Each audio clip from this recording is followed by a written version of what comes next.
Welcome to Commander Central. Today we're going to talk about brewing outside the box, building decks that are a little bit different than what you see typically in a pod. I'm Dana. I'm Max. I'm Lenny. Lenny, welcome to the show. Mr. Lenny Wooley, patron, supporter, and all-around good guy. How's it going? It's going really good, Dana. How are you and Max today? We are both on vacation. We're going into a 3-day weekend, and I think you are as well, so I think everyone's spirits are pretty high, all things considered. Mm-hmm. Oh, yeah. Anybody have any fun plans before we kind of get started here over the long weekend? You and I are going to play Magic tomorrow, because we're recording That's on true. a Thursday. We're recording this on a Thursday after work, and we have Friday off, so we're getting together with a couple of friends that have been carefully quarantined themselves the last couple weeks, and... Years. It feels like years. Yeah, it certainly feels like it's been that long. So we're going to play Commander basically all day Friday is the plan in the air conditioning because it's ridiculously hot here in Wisconsin. Yeah. So for the first time in a long time, we're going to actually get to knock some games out with friends, not just on webcam. So that's all I really have planned. Lenny, do you have anything going on? I'm going to convince myself that I'm going to do chores over the weekend. But you might not actually get them done. Yeah, I definitely won't. Well, hey, at least you are being honest with yourself. Mm-hmm. And in these trying times, we all need a little bit of rest and relaxation, so do not feel guilty about it, because I totally get where you're coming from. Yeah, definitely don't plan on feeling guilty. So, Lenny, why don't you introduce yourself briefly and tell people out there listening where they may know you from? Okay, yeah, I'm Lenny. You may know me from Twitter here and there, or a bunch of Discords and Slacks on the various Commander podcasts. And I believe you just guested as well on Ryan Penniff's Cat Popcast. I did, yes. 2 episodes ago. It was me and my husband, Steven, got to talk about how we met Ryan and the rest of the CCO Dude Bros. It was a great time. 10 out of 10. Would do it again. Ryan does a really nice job on that show, and it's a lot of fun to talk to him in a venue about magic and stuff that isn't the typical show. You know, we're going to talk about a subject here today, but like Ryan really lets you talk about yourself and go into other things you often don't get a chance to talk about, and that's really nice to have a place to do that in the community.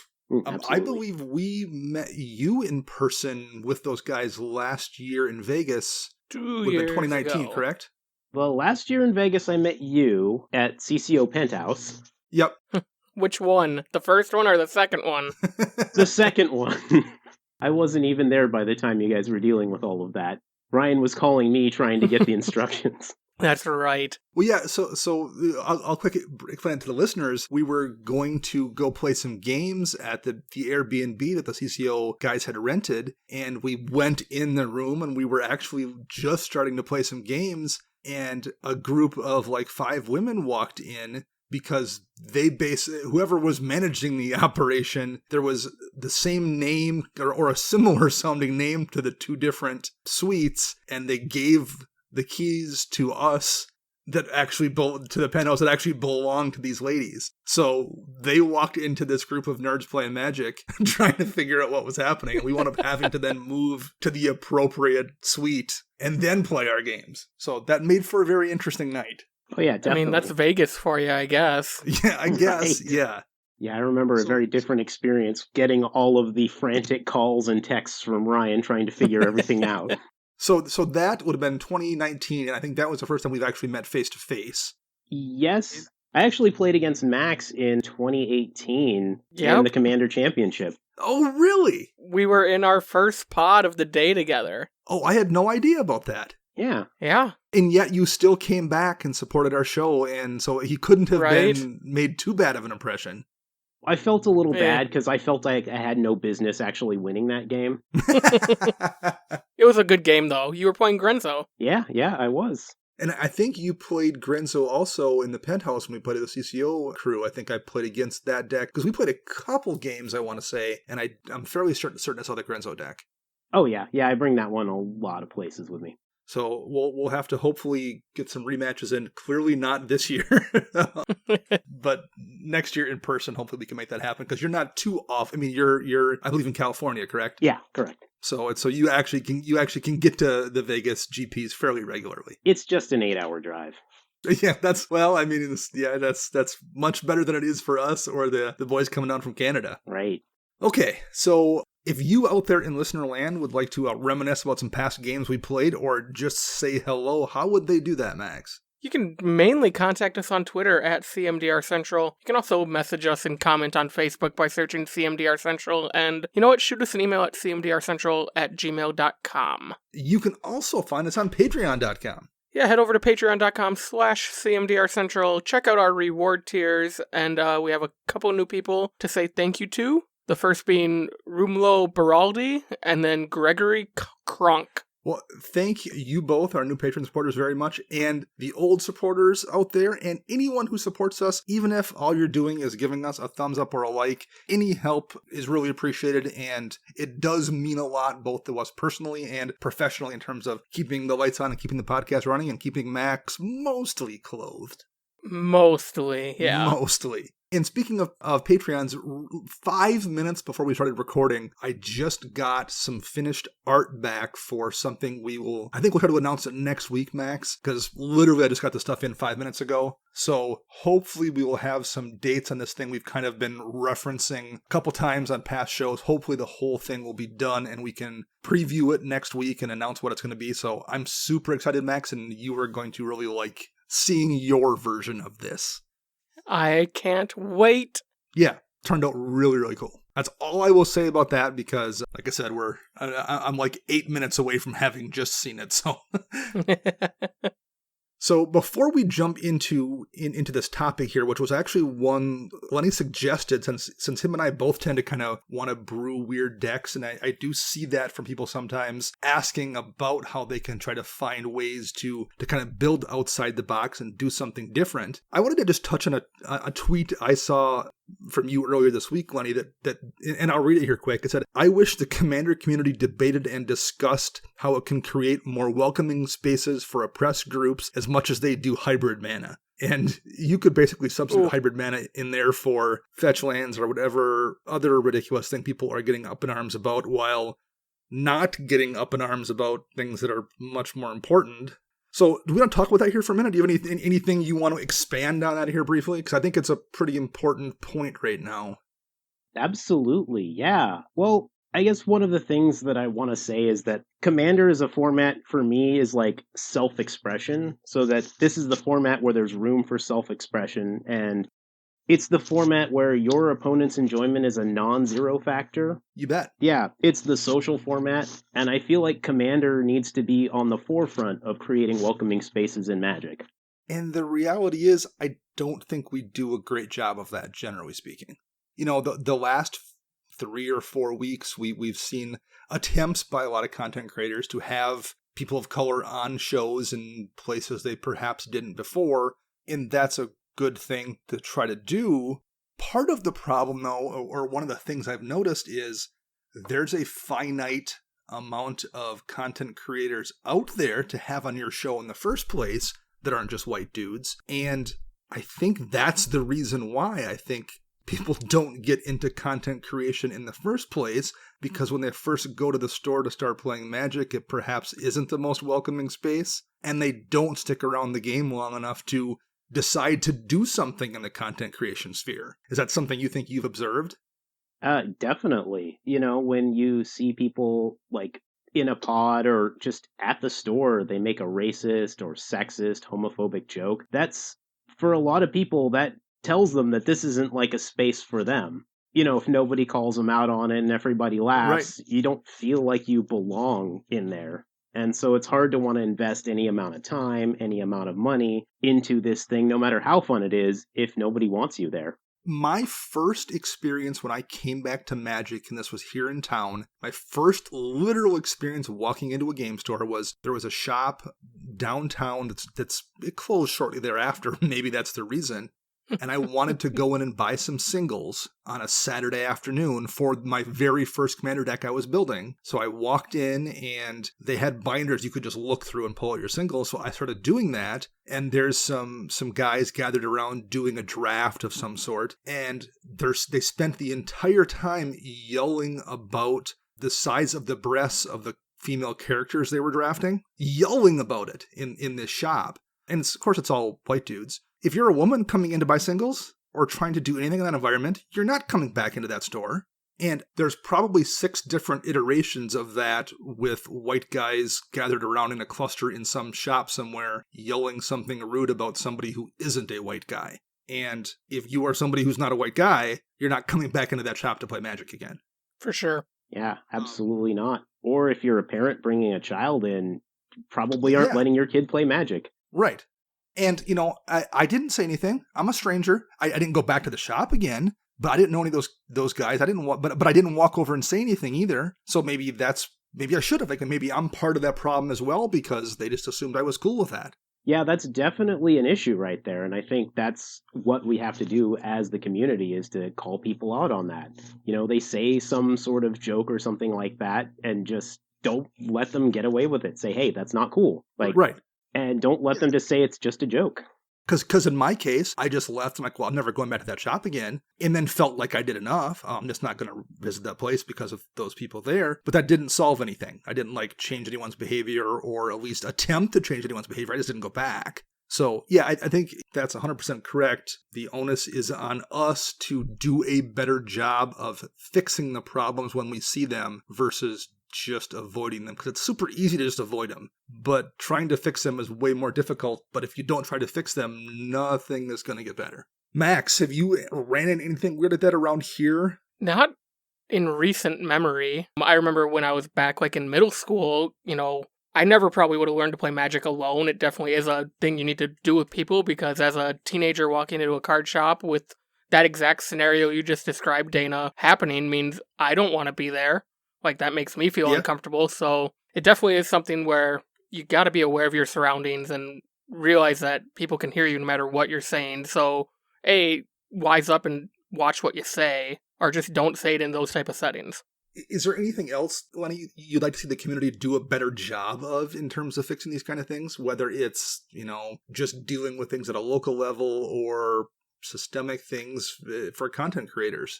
I think for everybody, really, it's also the community could do a better job about being mindful and looking out for double standards that they have for people that aren't cis-het white guys.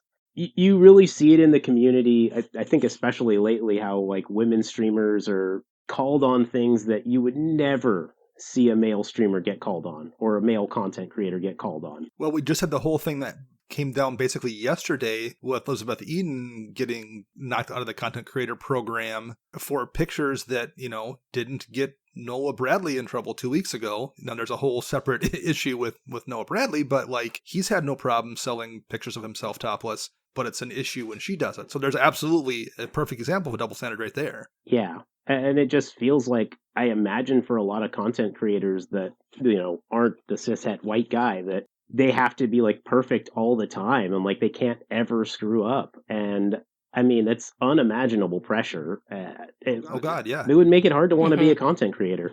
For sure. I would say from our perspective, we definitely haven't done the job we should have done, I think, particularly in terms of intent. We have had women on the show, and we've had non-cishet white dudes on the show accidentally. We didn't intentionally try to do that. We just got lucky and happened to be in a situation where we had friends we had on that happened to just not be white dudes. But we haven't made an attempt to not do that. And I think that's the kind of thing we need to do a better job of, not just us, but creators in general, is to intentionally try to diversify the voices and not just be well, I got lucky and happened to have a couple people on that were my friends without trying to, therefore we're doing a good job.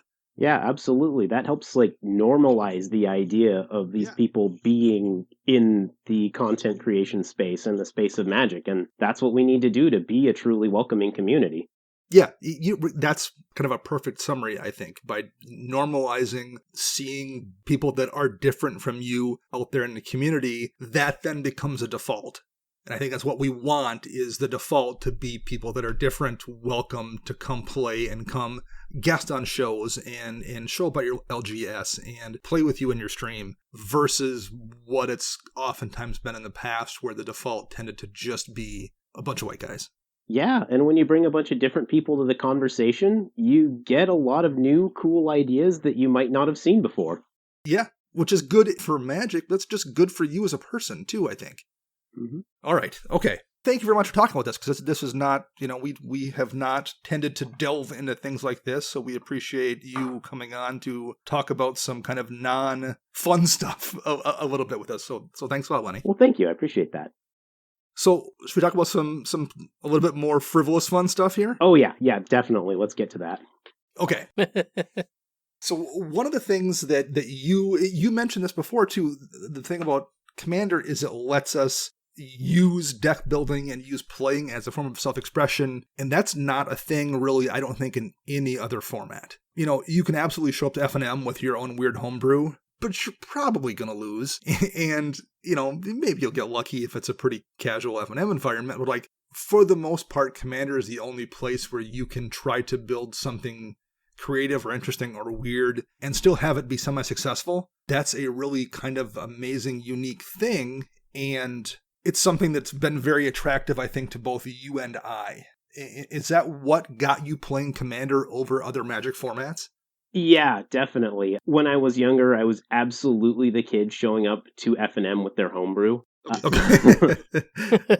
And I would be playing these big 6-player group games at after school in high school. So yeah, once I found Commander, I was like, this is the format that I've been wanting this entire time. So what was the first deck that you built when you started playing Commander? So the first real deck that I built was Niv Mizzet the Firemind, with Curiosity in there. A couple friends of mine, I had been in and out of Magic, and they wanted me back in Magic, so they just showed up to my house on my birthday, and they bought me an intro pack for M11. They bought me the red one, and they bought me the blue one, and then they're like, yo, there's this format where you can play Niv Mizzet the Firemind as your commander, and you just get to cast him from wherever. And I'm like, okay, I'm so down for this. So that's what brought you in, was the ability to have that cool legendary creature available at all times. Yeah, or more to have a cool effect available to me at all times. And back at M11, that was kind of the Wild West days too, where there wasn't an EDH rec and there wasn't a lot of information out there. So you were basically kind of building it, everyone was kind of doing a weird homebrew outside the box thing back then, because that was the only way to build. Oh yeah, it was wild. Nobody knew how to do Commander, I guess, air quotes, correctly. So what did you do with the deck? Did it have a theme? Was it doing a particular thing, or was it just Niv, Curiosity, and a bunch of cards that you had? It was Niv, Curiosity, some card draw, some damage. I think I had Lightning Bolt in there. It's a red-blue deck that I built, so I know Eye of the Storm was in there, because if I can put Eye of the Storm in a deck and get away with it, I will. Nice. And is that still a deck that you have together, or has it since been retired? It's since been retired. It turned into Melik, and then it turned into Mizzix, and then my playgroup wasn't going to have it. And then it turned into Saheeli the Gifted, and then it turned into, most recently, Ursa. Okay. Oh, so it just went right up that scale of degeneracy. Well, actually, the Ursa deck that I built is weaker than any of the other ones, except for maybe the first one. Well, so Max and I were discussing this topic, and Max, was it last night, messaged me. He's like, yeah, I don't think many of my decks are very outside the box now that I'm looking at them. Nope. I come to play Commander because winning's fun, but you don't have to win. I just want to play big stompy creatures and do fun life gain shenanigans and just have fun. And I would say the difference isn't that you don't, it's that you don't intentionally build outside the box. You aren't just copying someone's deck or anything. Right. But I think Lenny and I are intentionally trying to do something that isn't being done by someone else in the play group, whereas that isn't really something you care about. Yeah, and I've been thinking about that today, was and I've said this before on the show, I'm not a brewer. I don't like sitting down and coming up with cool ideas like this. I hey, Jumbo Commander just did this really cool deck tech. Let's take bits and pieces of it and build something that'll survive locally or with the people I play with most of the time.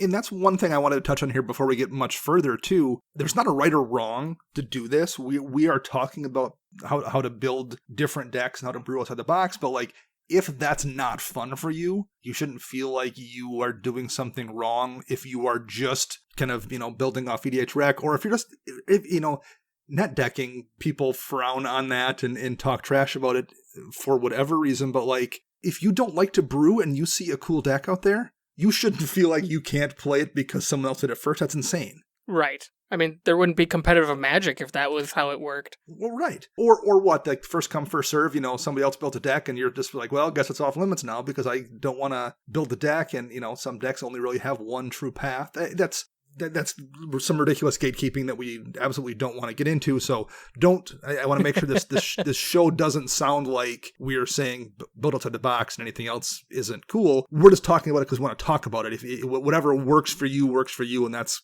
great too.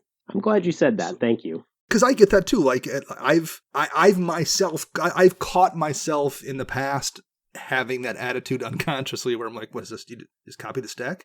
That's terrible. Like, why? But why do I care? I mean, I used to too. When we first started playing together, I had that kind of mentality, but I also had more time on my hands. I had, I was only working, a 40-hour work week or less. I didn't have, I had more time. I didn't have as many hobbies or as many things. We didn't have a podcast that took time to prep for, Right. Yeah. Well, I think the big thing that kind of pointed out my own kind of, I don't know if hypocrisy is the right word for it, but the Commander Social guys on their previous Brothers Warcast had done a show on, I think it was net decking, and one of the points, I'm pretty sure Ryan was one who made it, was talking about a friend of his that like absolutely hated building decks. He liked playing Magic, but he got so bored and just couldn't stand the entire deck building process that the only way he could kind of play and enjoy himself was to just take a deck and play it. And that kind of really drove home to me like, well, okay, so why am I mentally expecting someone to do parts of this that they don't enjoy when they just want to play Magic?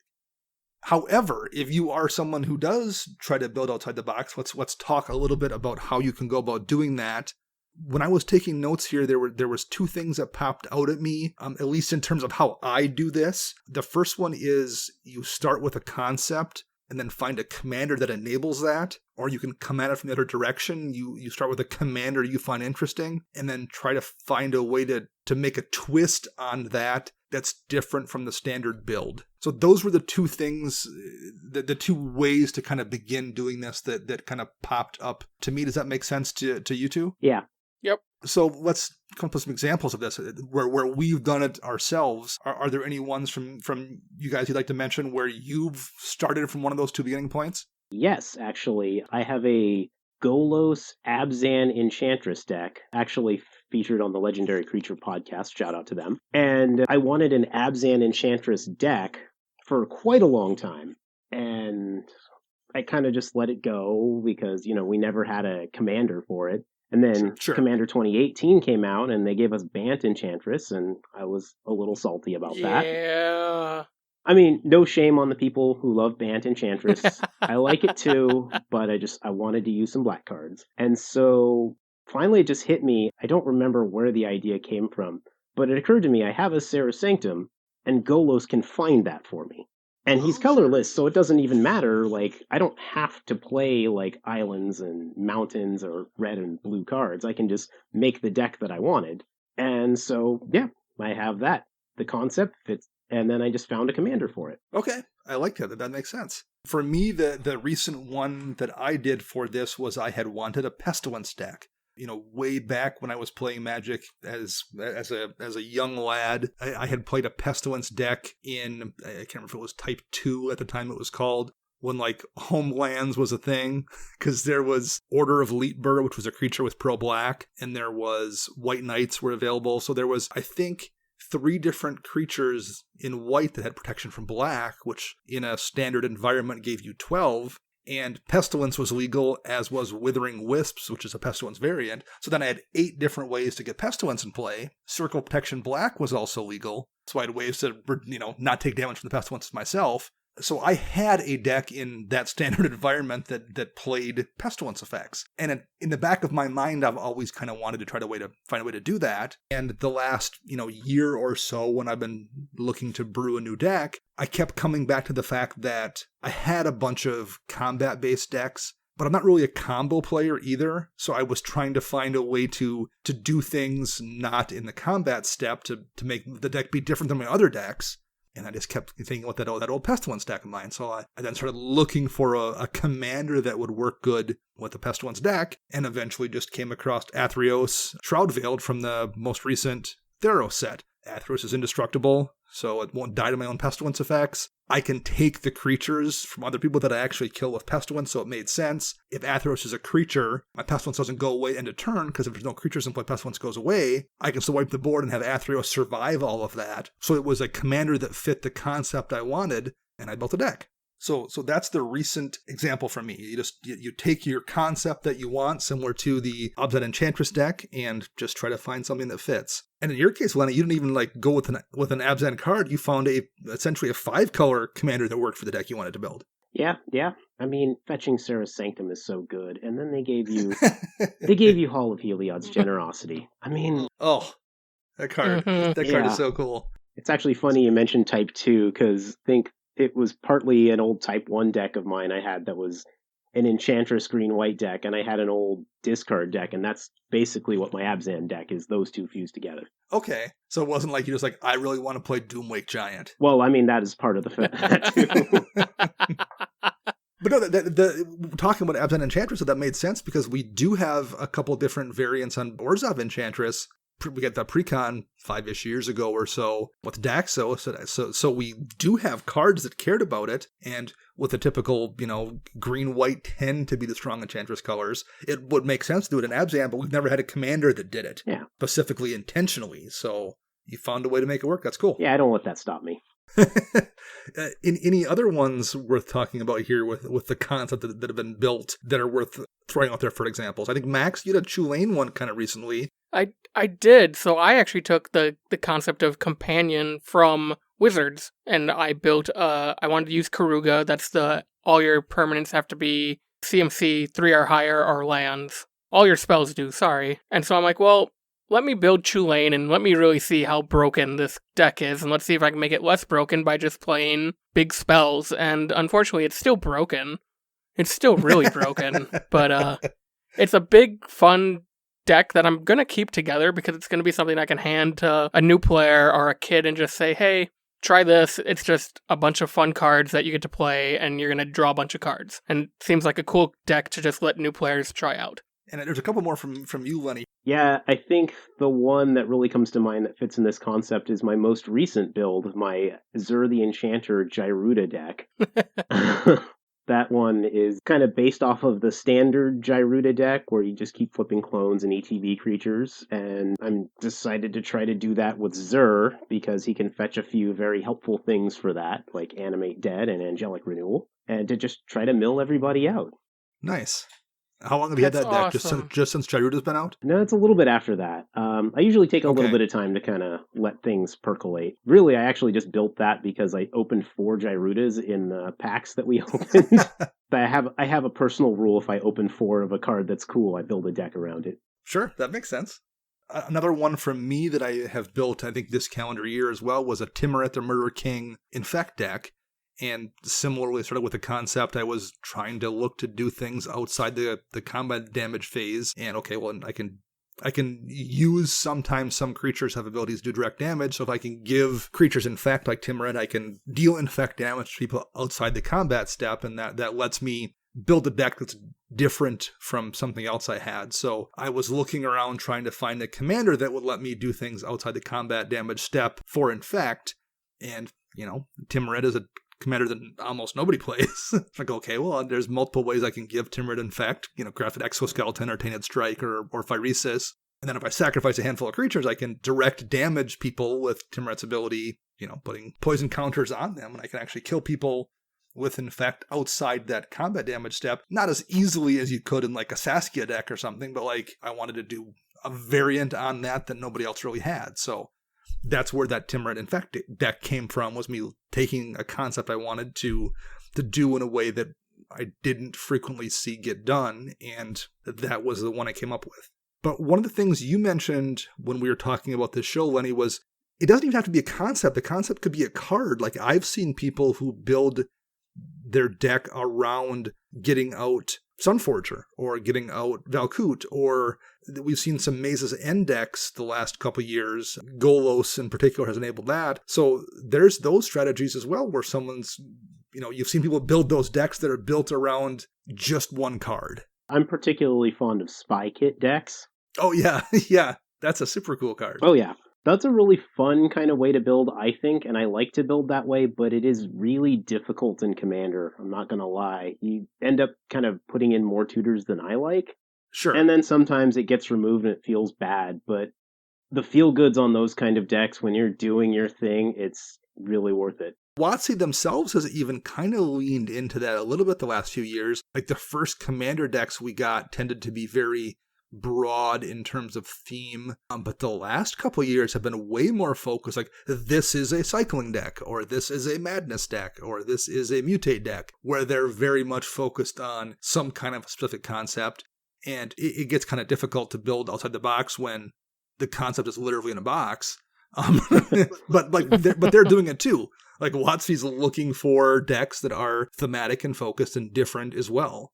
So there's clearly a demand for that coming from players, and they seem to be building to it. What I like about the precons, though, especially in recent years, they do really point you down the path of, so the Madness deck, yeah, 80% of this deck is tuned to do the Madness thing, but they also give you those two other commanders in that deck to be like, the rest of the deck could work with these on top, but you could also take these and take some of the cards from the deck and go down a different path than the Madness theme.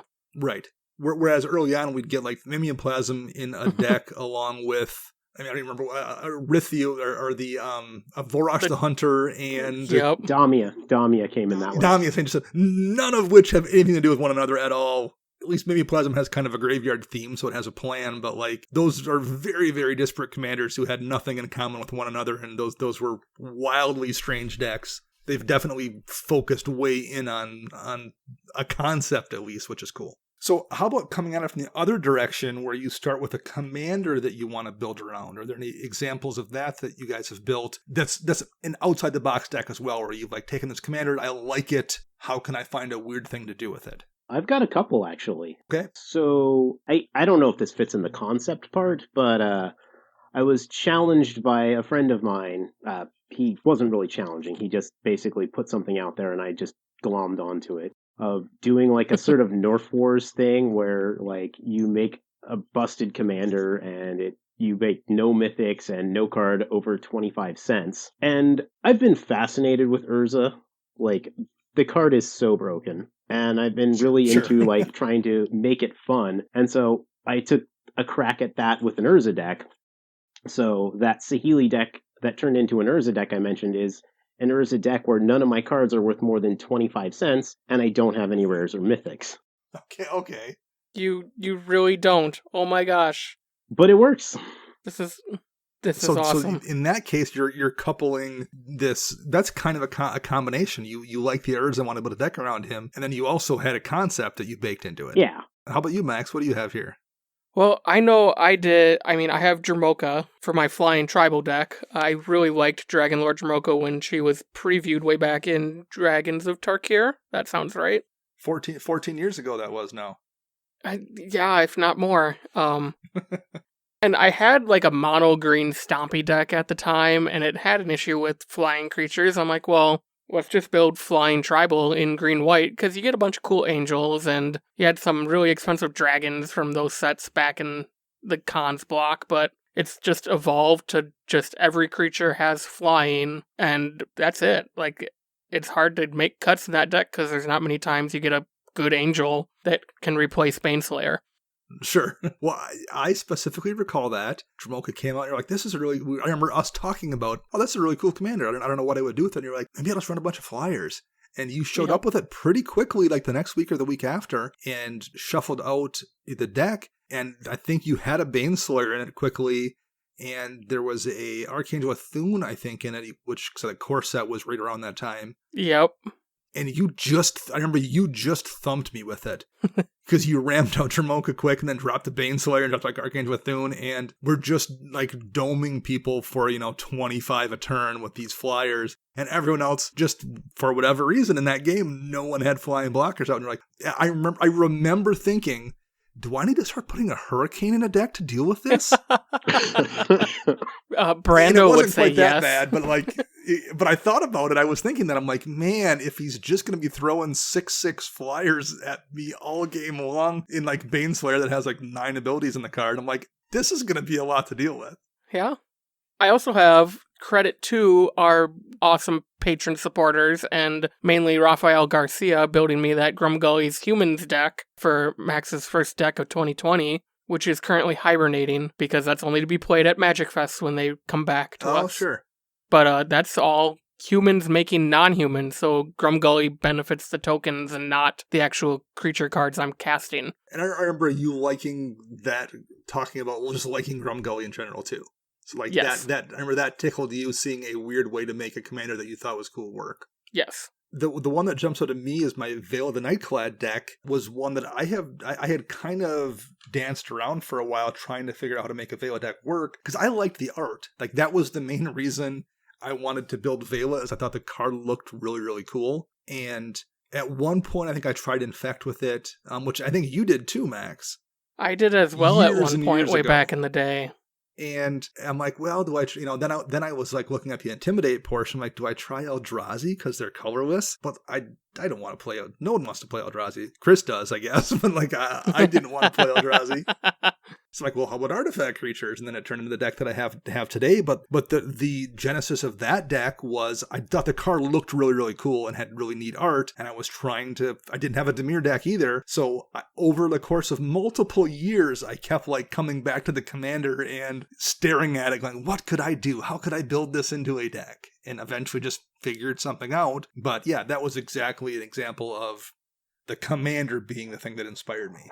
And I think you said you had a few more, Lenny. Yeah, actually my Halden and Paco deck comes to mind. Although I think I later on found out that other people came to a similar conclusion with Lantern Control. But I had all those Spellslinger pieces from my Saheeli deck, and so, I was trying to figure out what to do with Halden and Paco, because they don't really point you in any direction, but sure. I really wanted to build the commander because I like the art, and so I just put all that stuff in there.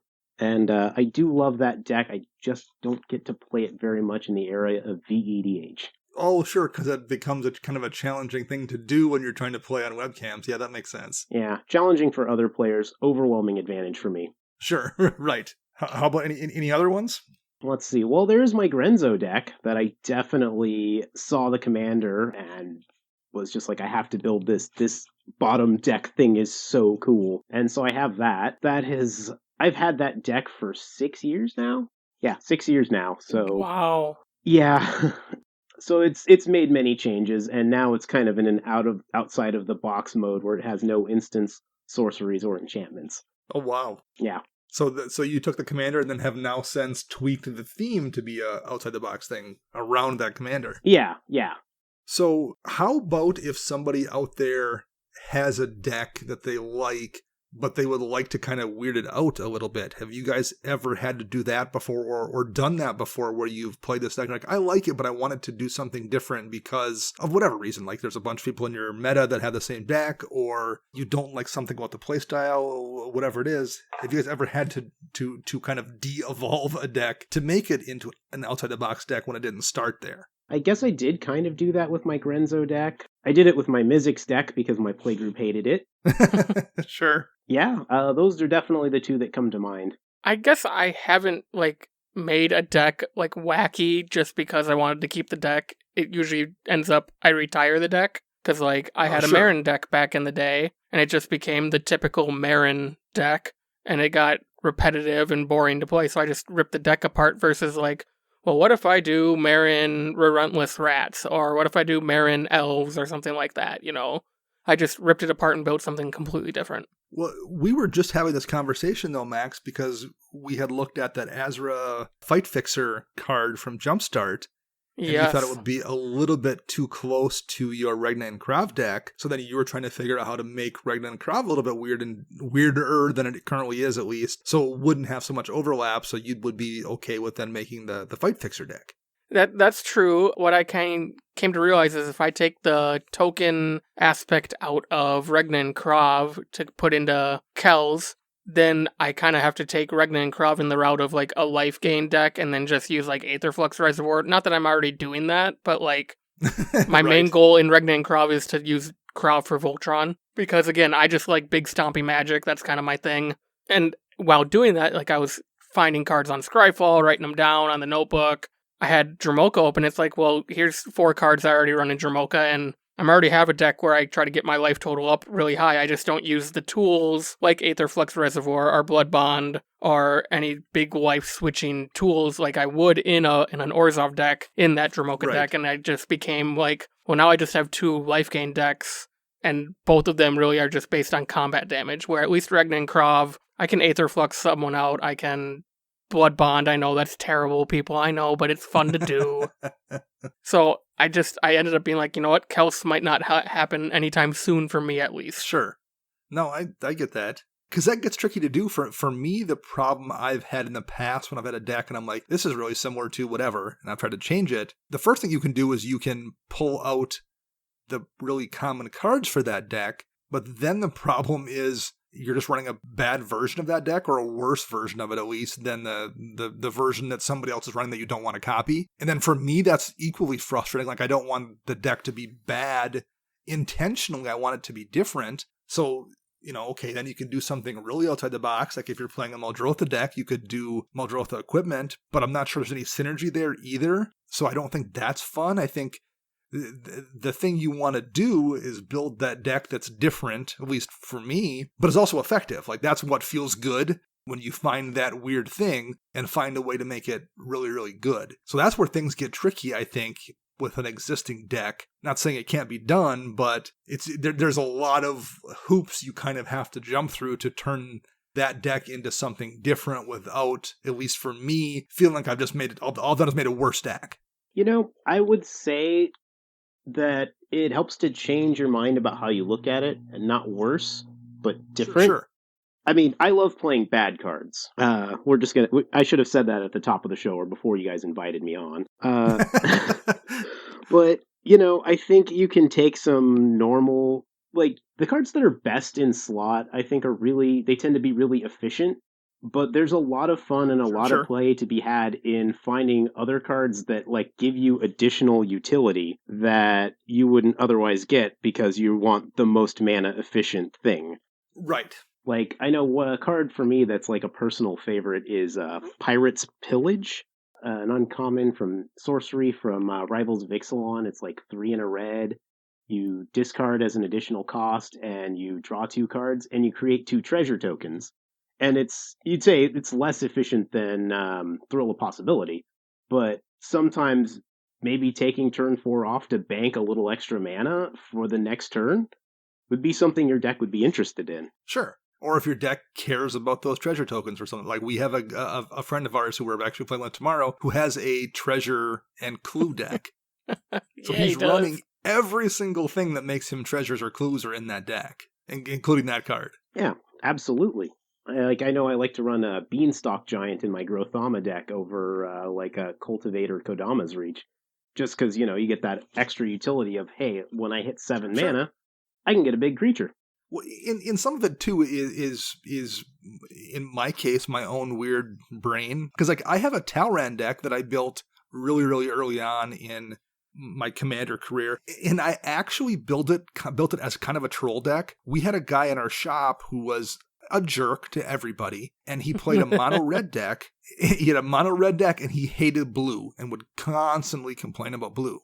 And Talran had just came out, so I built Talran with like 20 counterspells, because it's a cheap deck. You can just throw a bunch of counterspells in a Talran deck with a bunch of islands, and that was the deck, like, whenever I got stuck in a pod with him, I was going to play that mono blue counterspell deck just to troll that annoying red deck when he was being a jerk. Then things happen and he quit playing Magic, or quit playing at the shop anyway. So I had this deck put together. I'm like, well, okay, I might as well make it into something that's playable, that isn't just a troll deck for this one dude. So I started tweaking. Okay, I pulled a bunch of counterspells out. I'm going to run a bunch of cantrips. I turned it into kind of a token deck where I'm playing, bad 1 and 2 drop cantrips just to make drakes to then, swing with Gravitational Shift or Favorable Winds or something. And it's a fun deck. I really enjoy playing it. But it's really not that different than the average Talran deck. And if I were going to build that deck today, I wouldn't build it because I'd be like, oh, it's too similar to everything else. And I would deprive myself of a deck I genuinely enjoy playing because I'm a dummy, because I overthink this stuff and have to be like up in my head about it. Oh, it's got to be this unique thing. I would have not built the deck, and I wouldn't have it in my arsenal. And I genuinely enjoy playing it a lot. So some of this stuff is just, me or people getting in their own head too much about building outside the box too. It doesn't have to be this crazy unique thing. Just find your own way to put a twist on something to make it fun for you. Agreed. Are there any examples like that for either of you two where there's something that you've got from your past that you'd be like, today I don't know if I'd build it, but man, that's silly because it's a great deck? Oof. Yes. Or is it that just, feel free to say, Dana, that's just you weirdo. Yeah, I'm going to say, this isn't the hill I want to use that excuse on. There's plenty of places you could say that. You're not going to blow it here. Right.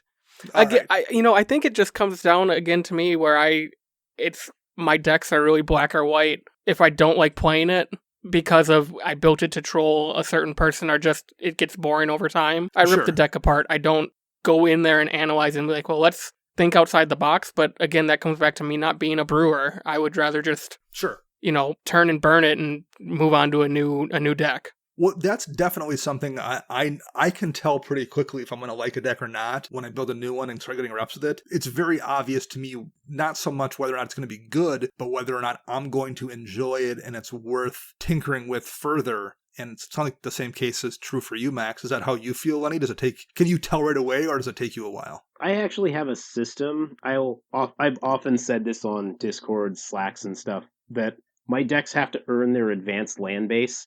So I usually have to play a few games, but until I've played a few games with you as a deck, you get guild gates or life lands.